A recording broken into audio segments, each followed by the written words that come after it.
Hey guys, welcome back to the Space Invaders Unity tutorial series. Last episode we went over how to design this spaceship and how to move it, so if you missed that, go back and check it. Okay, this episode we're gonna go over how to fix a little bit of a thing that we missed in the last episode, as well as how to shoot and a basic enemy. So, in the last episode, we had a little bit of slidey physics on this spaceship, as you can see here. When I let go of my keyboard, like right now, it slides a little bit after, like boom, it still slides. So, to fix that, go into spaceship movement, and right here under mx.equals input.getAxis horizontal, we want input.getAxis raw. That'll give you a 1 or a 0 instead of like a float. So, because we do that, now it'll abruptly stop.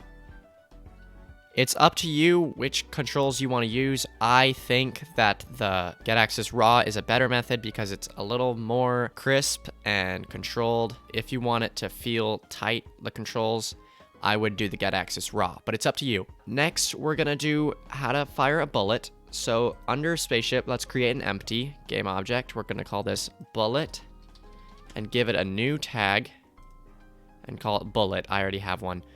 So go here and then add this bullet tag. Let's give it a sprite render. And create a new sprite here. Get a square sprite. Call it square. It's just a square. And go in here, add this square to this sprite, and let's size this down to 1/16 because this is a 32-bit thing. So size it down to 1/16. 1/16. And then let's bring it over to the gun here. We can add 1/16 here just so that it spawns on the guns. Also, we're going to want to add an empty game object here and then create the bullet onto that so that it can be, and duplicate this, both of these, so that these are the spawners and flip the X here. All right. So we don't only need one of these bullets because they're just going to turn this into a prefab after. Let's change the color of the bullet to the color of this gun thing. And now we can add a script to it, or let's add a box collider first, and then add a script called bullet. Create script, create an add, and let's go into Visual Studio. All right, so here we're going to want to create two floats, speed and timer. The speed is going to be for how fast the bullet moves across the screen, and the timer is going to be how long the bullet stays loaded, because we're going to instantiate these, so they're going to appear on the gun, and then we have to delete them so they don't use up too much memory. So in void update, we're going to do transform.position plus equals transform.up times speed times time dot delta time, and if we save that, it should go up. If not, we might need to put it as forward. The bullet is not move. Oh, that's because our speed does not exist. So let's change this to 5. It should go up now. Yes, it does go up. I think 10 might be faster and better. So 10. That's good. So in here, we can add timer minus equals time dot delta time. And if timer is less than or equal to 0, destroy game object. So let's set this timer to like 5, or 1 would probably be better so we can see it. It gets deleted. We can turn this a little bit less so we can see it destroy itself. Watch, it'll go across the screen and it's gone. So that means it does destroy itself. I think 1 is a great timer. All right. Now we can just save this as a prefab down here. And there we have it. Now in spaceship, let's create a new script and call this spaceship guns.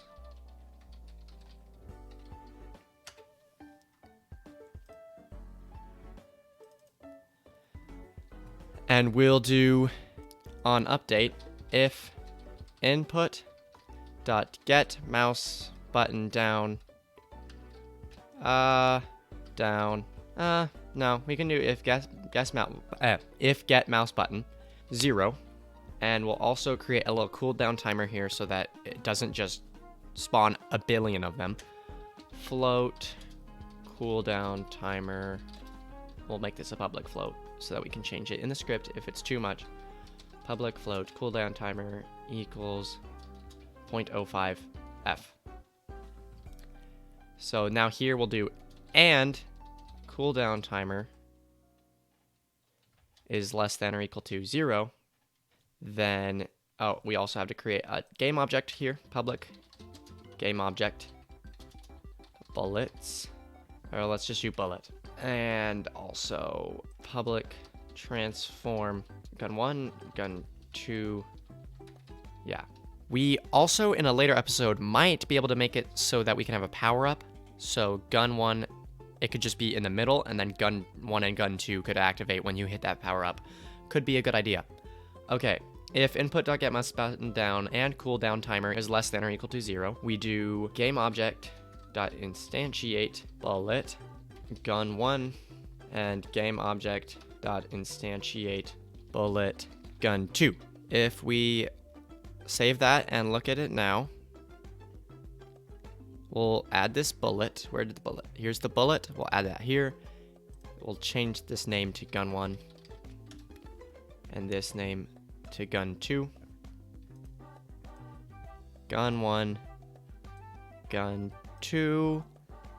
If we should be able to move and shoot bullets now. Let's debug.log. Oh, is less than or equal to 0. So on void start, let's also make cooldown timer equals 0. The problem was the cooldown timer. So here we'll also say, we'll make another non-public float. Float timer length. Timer length should equal the cooldown timer at start before you set it to 0.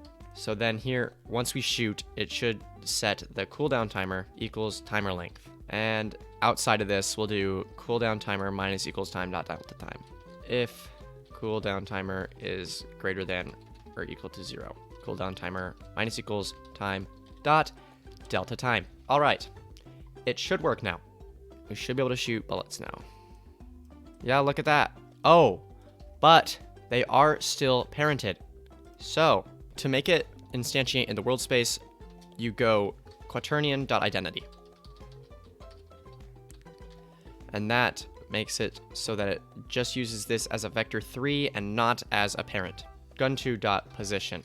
Make sure you put the dot position, otherwise it still uses this as a transform, not as a vector 3. Okay, now if we go here, it should work. Yes, but the size is too big. We need to make sure that this is set to 1/16, and this is also set to 1/16. It should work now. It works. Just out of curiosity, let's see what it looks like if we set this back to get access instead of get access raw. Could look cool. It's smoother. Yeah, I do much like the get access raw controls. It feels a lot better. Now we have the gun. Just if we wanted to, we could create a third gun for that power up right now so that it starts out as just one gun in the front. So let's do gun 3, and we'll just set that right 0.5 minus 1/32. There we go. That should work. In the script, we'll just go if, we'll make a new bool here, powered up, if powered up equals true, then we go here and switch this to here, and then else game object dot instantiate bullet gun 3 dot position quaternion dot identity, and just make sure you add a gun 3 here. All right, so now in the spaceship, make sure that the powered up is public. Oh, we haven't set a position for gun 3, so let's just poop gun 3 there. So then when you're powered up, pow. I think that's pretty good.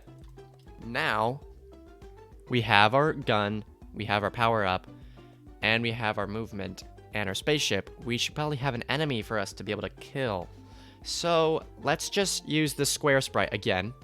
Create 2D object sprite, call this enemy, and tag this as enemy. Tag enemy.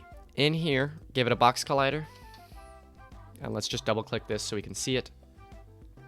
Its sprite needs to be that square. Although, if you want, we could just make it the spaceship and tint it. See how that looks. Oh, I clicked the wrong spaceship. There we go. Yeah, I think that's honestly not that bad, but we will do a different enemy sprite later on in the series when we do better graphics for animation and stuff. So let's just put this at 4. Double click to find it. And in here, we will put enemy script.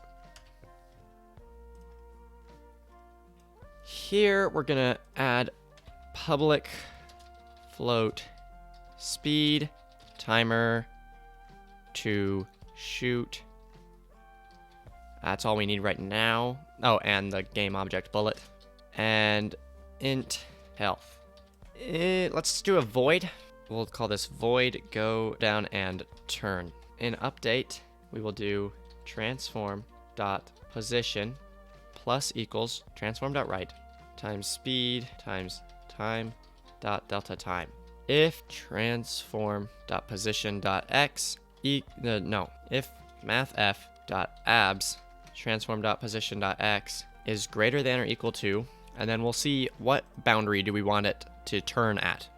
I think 7 is a good boundary. So if it's farther away than 7, go down and turn.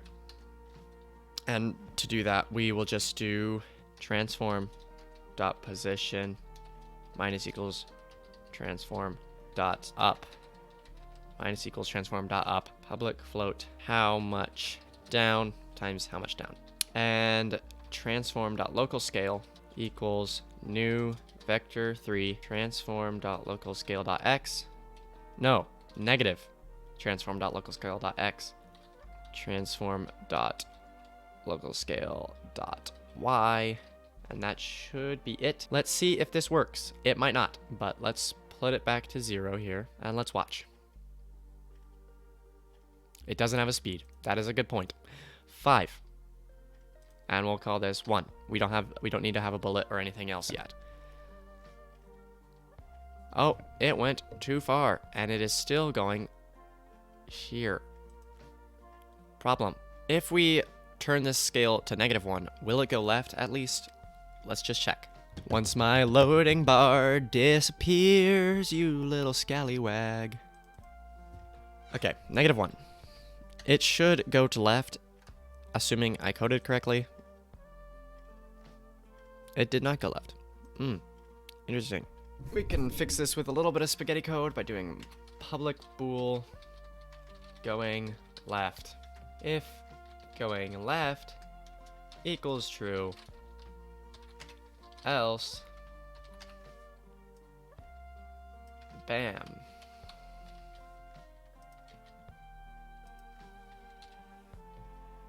And then we can just, instead of doing this, we can just say going left equals not going left. Easy bo peasy. Easy bo peasy. Should work. Master coder here. Yes, it bloody works. You might want to have it lerp when it goes down, but this works. We should increment the speed the more it goes down. So to do that, we will start speed. We'll go speed times equals 1.25f. We'll start the speed at like 1 this time. 1 or 2. Let's go with 2.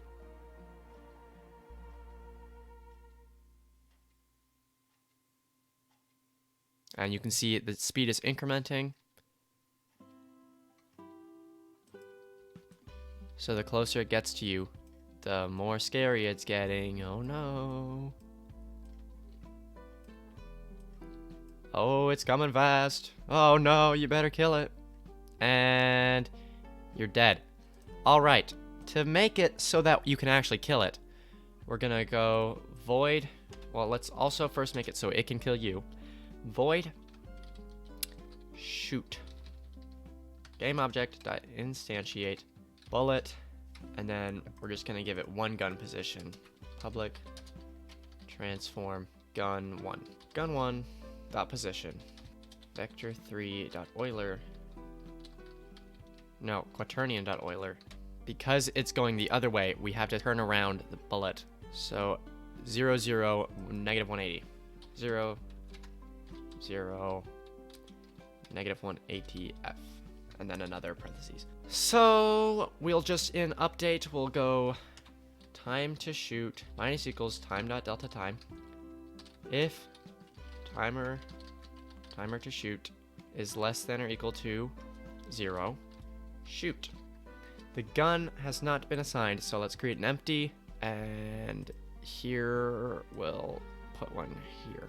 We'll do the opposite of gun 3, so boom, negative boom.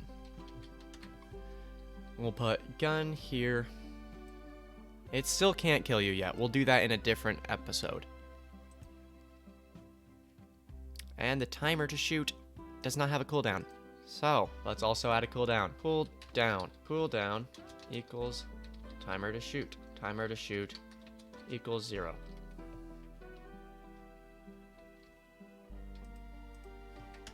Timer to shoot equals cooldown. We don't actually need that timer equals 0 because yeah. 3, let's make it a 3-second timer. So every 3 seconds it should shoot and then re-loop. Yep. Let's see if it does again. Let's just, for the fun of it, go 0.5 and see if it does it good too.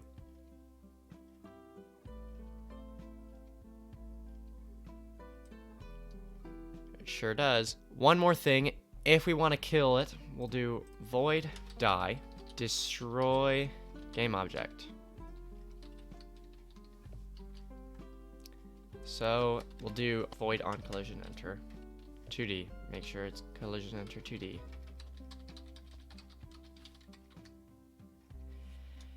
If collision dot transform dot tag equals bullet destroy collision dot game object and also die.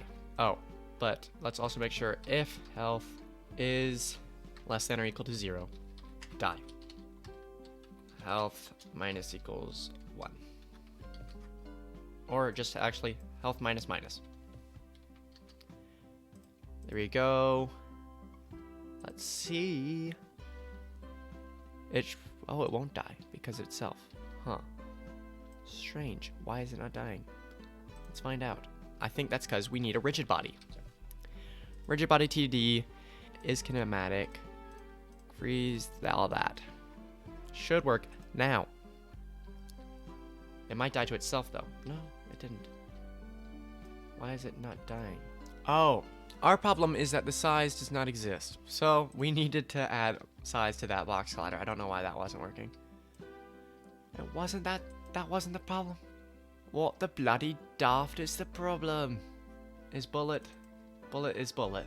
The problem might be that it was static. We should put it as static, not kinematic. Should work now. No, of course not. Let's do it as dynamic. Let's see. Yep, okay. The problem was that it was kinematic, not dynamic. So it needs to be dynamic. Let's also change this to gun. I didn't realize that that wasn't gun. So here, it needs to be dynamic. And yeah.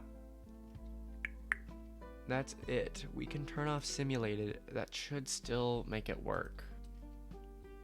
No. So make sure it's simulated, I guess. It works the exact same as kinematic. Let's turn off gravity scale just in case. And mass. And drag. And it dies. We might want a longer cooldown on our gun here. But that is pretty much it. The enemy shoots, we shoot. It can't kill us yet, but that'll be a different tutorial. Oh, it can shoot itself. That's the problem. That's one problem we need to discuss. Let's make it so that when it creates its bullet, the bullet equals that. No, game object, new bullet equals that, and then new bullet.transform.tag equals enemy. Should work. It won't kill itself anymore, I think.